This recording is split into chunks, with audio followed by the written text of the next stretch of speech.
여러분 안녕하십니까? 얼마 전에 어느 식당에서 임신부 폭행 사건이 있었고요. 또 서울의 대형 서점 그 식당에서 국물녀 사건이 있었습니다.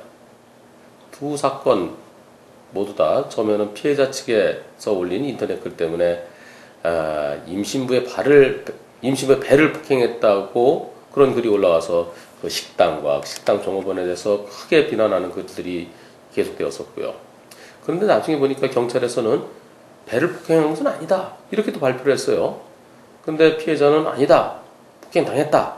CCTV가 있긴 있지만 CCTV에는 자동차에 가려진 부분이 안 나오는데 거기서 내가 폭행당했다라고 또 주장하고 있어서 최종적으로 어떻게 결론 날지는 이제 검찰의 수사 결과가 나와 봐야 합니다.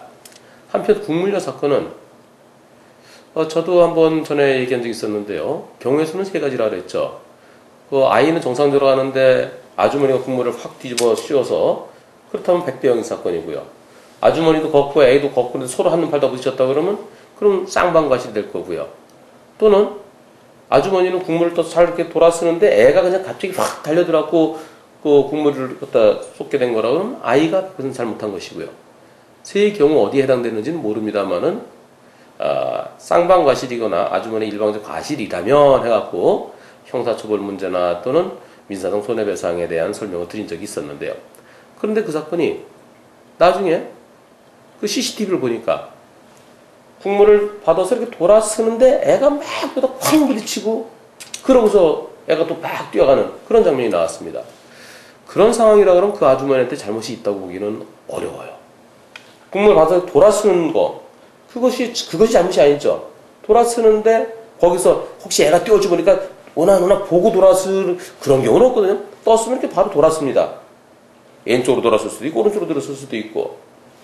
결국 그 사건을 통해서 우리가 배우는 것은 제가 항상 하는 얘기인데요. 누가 뭐라 막 얘기해도요. 저는 교통사고에 대해서 누구한테 상담받더라도 그 말이 맞다면 이렇습니다. 하지만 아직 내가 양쪽 말을 들어보지 않았기 때문에 결론을 말씀드릴 수 없습니다. 이런 얘기를 해요.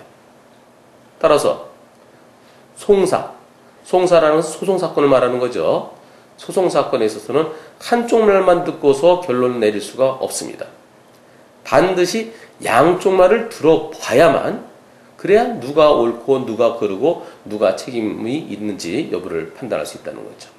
자, 오늘에 있어서 중요한 것은 한쪽 말만 들어서는 모른다. 양쪽 말을 들어야만 판단할 수 있다는 겁니다.